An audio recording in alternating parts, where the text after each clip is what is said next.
Hello and welcome to this video on how to apply math to a theory. In this video, I'll go over an introduction on the necessary thing to do when trying to apply math to a scientific theory or a theory in general, or perhaps a hypothesis at this point. The first thing is you need to identify the variables and relationships. We'll see how to develop a mathematical model, how to solve the mathematical model, and how to test the predictions against empirical data. And at the end, we'll see an example of a sample theory that I have developed exactly for this video. Let's see together the steps. The first thing is, you have to identify the variables and relationships. These variables and relationships need to be expressed mathematically in a mathematical terms. Second, we need to develop a mathematical model. The model should be based on the theory, but it may also need to incorporate other assumptions or simplifications in order to make it tractable mathematically.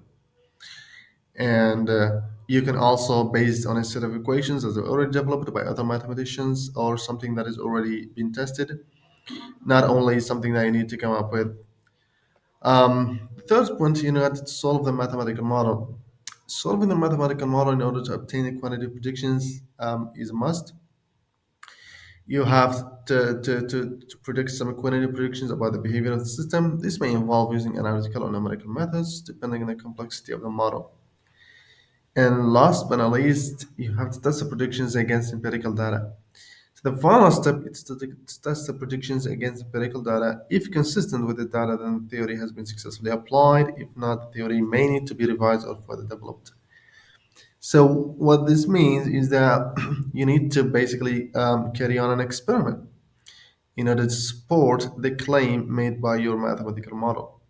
And if consistent that the theory is good to go, you can submit a paper for a peer review, and others may try to replicate your experiment. So let's see the sample theory that I have conducted here for this. It's called the flying ball. And if we suppose that we have a theory that predicts the behavior of a ball that is thrown upwards, the theory states that the height of the ball h at any time t can be modeled by the equation below, which is a function of t equals initial velocity v0 times t minus half of g times t squared, where v0 is the initial velocity of the ball and g is the acceleration due to gravity. So let's apply the steps. First, identifying the variables and relationships. We have h, which is the height of the ball above the ground measured in meters, and we have t, which is the time since the ball was thrown upwards, measured in seconds, and we have v, which is the velocity of the ball at any given time, measured in meters per second. And last, we have g, which is acceleration due to gravity, which is constant and equal to 9.81 meters per second squared. Next, we have to develop a mathematical model, and in this case, our mathematical model is based on the equation that we already seen. Is it below? So next, we need to solve the mathematical model. So if you suppose the initial velocity of the ball is say 10 meters per second, and the acceleration due to gravity is 9.81 per second, the value for the constant.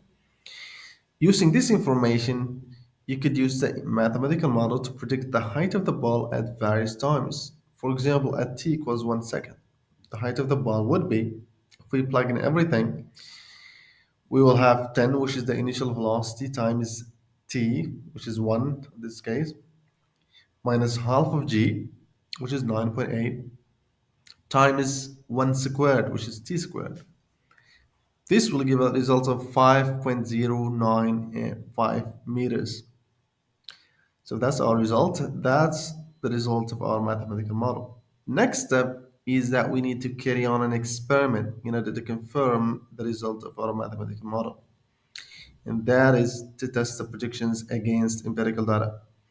So to test the predictions of this theory, you could perform an experiment in which you throw a ball upwards and measure its heights at various times. If the predicted heights based on the mathematical model are consistent with the measured heights, then the theory has been successfully applied. If not, however, you need to further check your theory. And this is here a feedback loop where basically you have the mathematical model and you have the experiment. And you need to repeat and see who are giving you the error.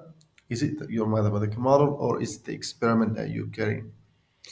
And from that, you can determine which one is giving the error. And after that, after if everything confirmed and it's consistent, you can basically submit the theory for a peer review, and others can replicate it, and you're good to go. Lastly, I have a bonus graph here, and if we see, I already plotted the equation that we had with the different variables b0 and the g constant. This is an online graph calculator, and I have linked the link below the video. It's free. You can just go there and try to play in with the various variables. This step is particularly important in the last step where you need to test the predictions within the experiment. So you can see virtually what is landing, where the ball is going, and where it's saying everything is go. So that's it for this video. Of course, this is a simple example regarding the ball, but it's consistent of the main things that you need when considering applying math to a hypothesis and considering publishing it as a scientific theory. So that's it for this video. I hope it was beneficial and thank you for watching.